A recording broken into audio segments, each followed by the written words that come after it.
Hello everyone, welcome to a brand new video on the Alfa 166. Today we will be doing a review on this car. I mean, not this particular car, the 166 in general. Now, I may not have picked the best example to do a review on, but you work with what you have. So today we're working with this beauty, also known as the Project 166.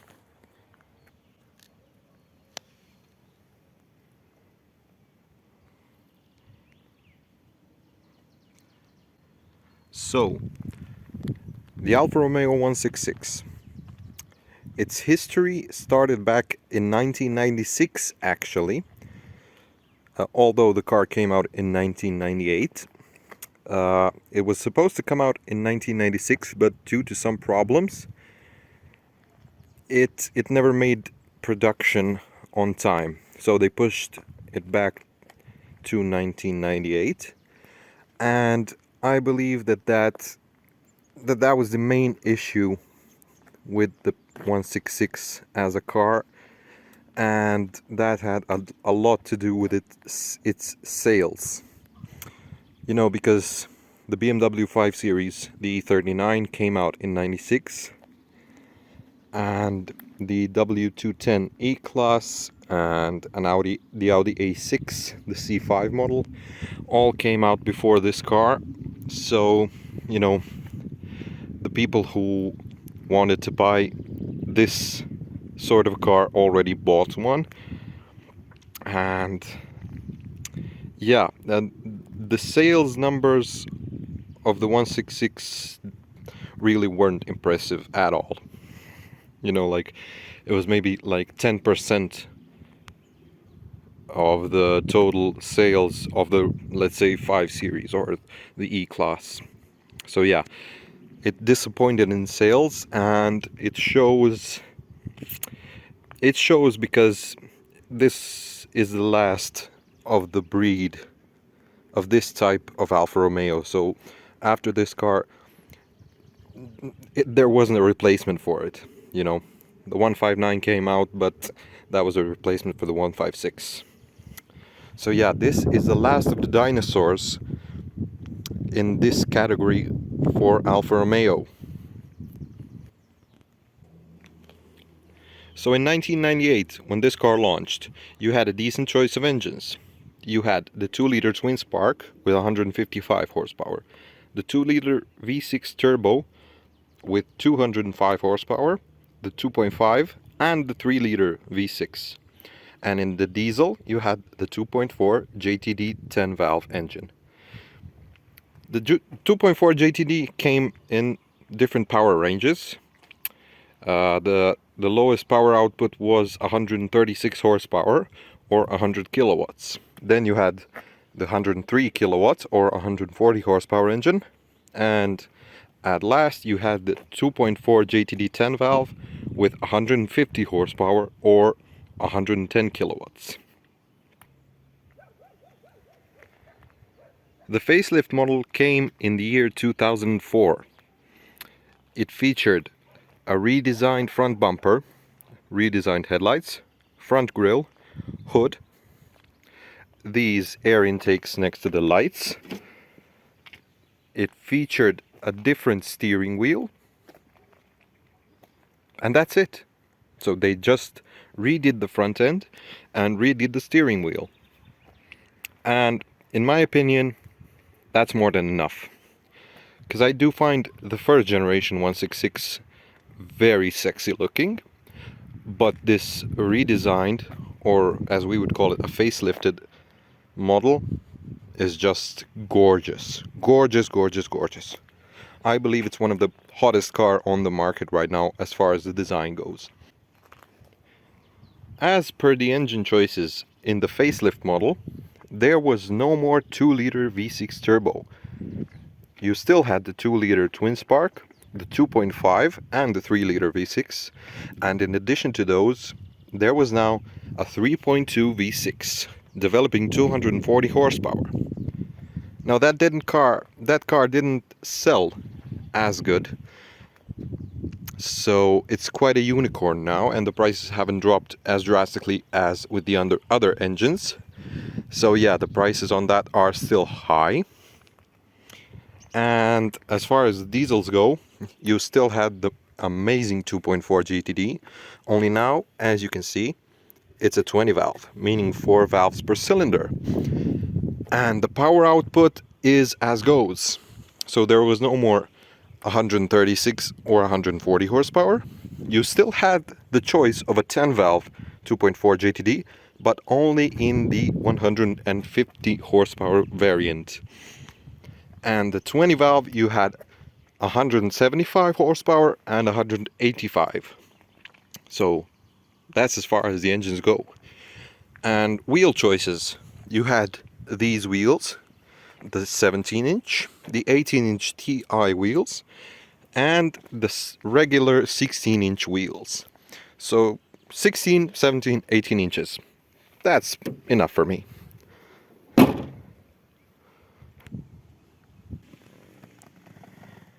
Now, as I've previously mentioned, the facelift model only came with the new steering wheel. And in my opinion, they've done it amazing.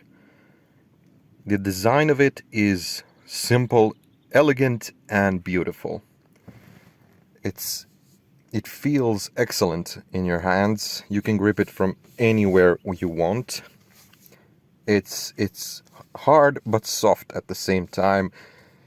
You can turn it easily. The power steering is excellent in this car, even though it's hydraulic power steering. It's very, very soft. For city driving, it's amazing. And let me just close the door real quick. As you can see, you still have your 4 power window controls here, window locks, mirror controls, mirror fold buttons. These work, by the way, on this model. You have your tweeters here, your midtones here, which are covered in this sort of fabric. Your 3 pedals with Alfa Romeo logos on the clutch and the brake.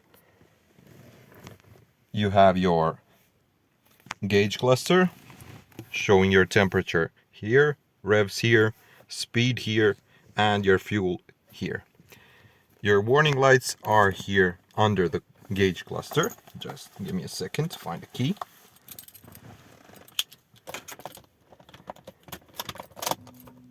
As you can see there. So there you have your engine lights, your battery lights, oil lights, everything you need. And you can check the condition of the car by pressing the check button. So as you can see, it shows all of the error lights, and those that stay on, that's your issue right there. So here you have the, I don't know if you can call it an infotainment screen, but I mean you can.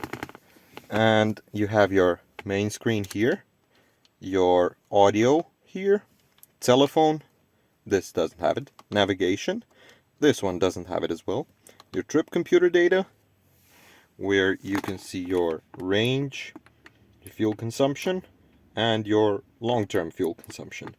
You have your system settings right here. You can change the language, consumption, distance, your temperature, your speed limit alarm, your date and time settings, and your screen. So you can have it in automatic mode, or you can have it night only or day only. And your climate control. So you operate the climate control from here. You have your temp and your fan speeds, and they all show up here on the screen. And they also show up here on the main screen as well, on the right side. You have your auto feature, aircon, directions of the air, recirculation, front window defrost, and back window defrost.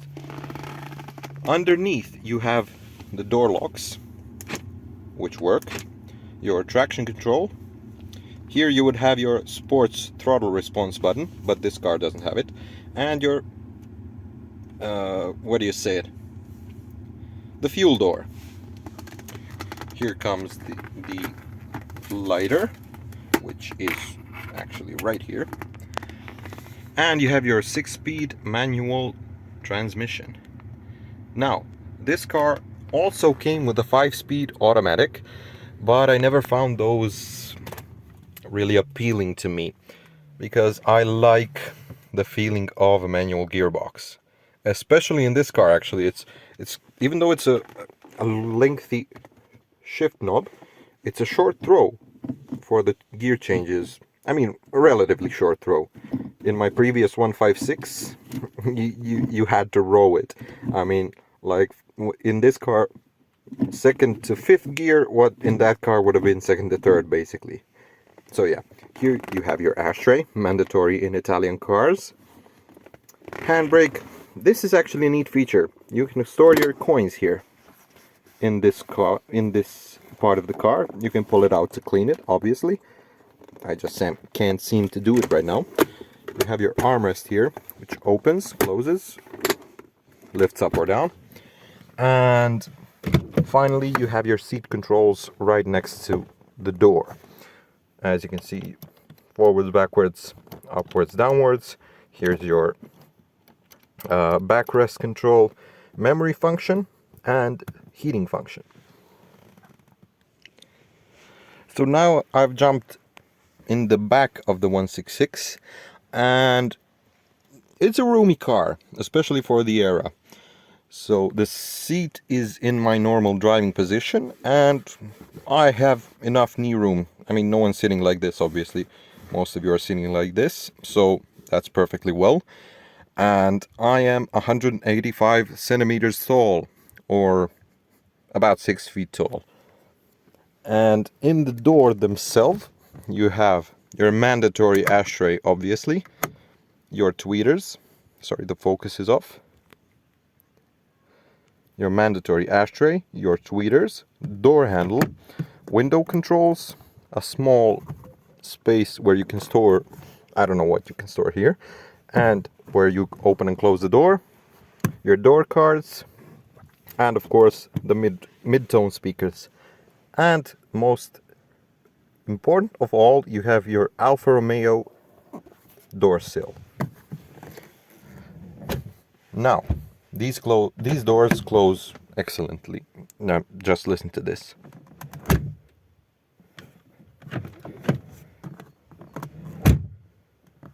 That's a great thump, if you ask me. Now, these rear seats are actually way more comfortable than the front ones. They're way softer, as you can probably tell. They're as soft as a cloud, I would compare. And you have enough room for your feet here. And there's a hump on the floor here, which I don't quite understand why, because it's a front-wheel drive car and there's no rear-wheel drive or all-wheel drive variant. You have your air vents here. You have pockets in the seats for file storage, or I don't know, you can put a laptop in there or a tablet or something. And you have your armrest right here, which is quite a nice armrest. It's very thick. I can barely stretch my hand as this length. And you have your ski chute, which goes straight into the trunk, which is a neat feature. I don't use it, but it's a neat feature. And finally, you have your other compartment, which is kind of cool. I never use it, but it's cool to have. Here you have your bass speakers, here and here. And it also comes with a rear sunshade, which this car doesn't have. I had one in my previous Alfa 166. Now we've come to the trunk of the car. So as you can see, it has a manual lock. You can also unlock it from, not unlock it, open it from the key using this button, but this doesn't work on this car, so you have to do it manually. And the trunk is pretty massive. I mean, it's a sedan car or saloon, whatever you want to call it. This didn't close properly, and it's a massive trunk. I mean, just look at it. I would fit, my top half of the body would fit perfectly in there, and I'm, as I've said, 185 centimeters tall. You have your 6 CD changer here, which works, but not at the moment. You would have your navigation CD here, and the battery is actually here underneath all of this. It's a massive battery. It's a 105 amp hour battery, so yeah, it's quite costly. Let me just put it back the way it should be put back, which I don't know how to do currently. Just give me a second. Okay, there it is, put back in place. Just move this. Here I keep my jack and my wrench, just in case. Here you have your relays and... just a second. Here you have your relays and fuses. Let's close it up. Here you can change your light bulbs. This came out. Here you can change your light bulbs for these lights. And actually on the trunk itself you have these pockets where your trunk lights are. And basically there's a handle for pulling it out, down. And yeah, I mean, that's basically it.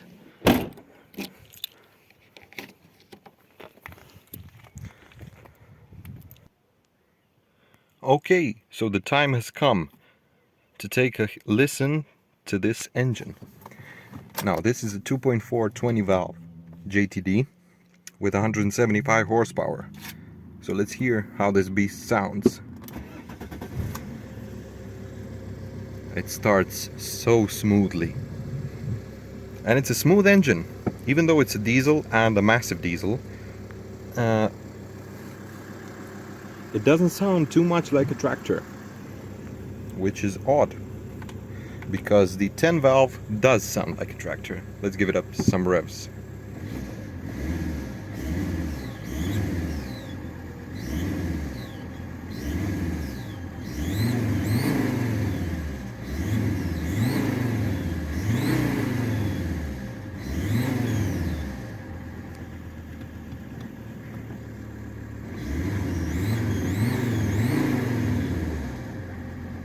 It does sound monstrous. Now, probably you can hear the squeaking, and if you've seen my YouTube Shorts video, you will know what I'm talking about. Basically, it has a broken exhaust manifold seal, and so it squeaks like a bastard, basically. Not all the time. The bonnet does kind of muffle it. If it's lifted up, you could hear it much worse. But yeah, so basically that's it for this review. Now, as far as the ownership part of this car, I would say I'm 50-50. If it was 100% working and reliable, I would have no issues with the car. But as it's the Project 166, obviously it's not perfect, or actually it's not good up to my standards. I've driven cars that are much newer than this, and I've driven cars that are older than this. So yeah, this would have to be the worstly maintained car I have ever owned. And I've tried to fix it up, as you saw in my previous videos, and it just every week there's something new wrong with it. So yeah, basically this car is up for sale. I'm not selling it as a car in perfect condition. I'm selling it as is. I say to everyone what's wrong with the car, what has to be done, what was done. And yeah, basically that's it. I'm getting rid of the car, and something new and, well, new to me will be coming to the channel. I don't know when, because I do have other priorities. But yeah, as soon as this car is gone, I'll miss it. I'll miss it a lot, because I have connected with the car, even though I've owned it for what, 4 months, and driven it for about 4,000 kilometers. But I've bonded with the car. I know how it works, what's wrong with it. The only thing I don't know is what's gonna go wrong with it. I can assume, and what I assume does scare me. So yeah, if that happens, you'll be the first to know. And thank you for watching this video. I hope you enjoy it. Let me know in the comments what you want me to do next with it. And I hopefully will see you soon. Take care and goodbye.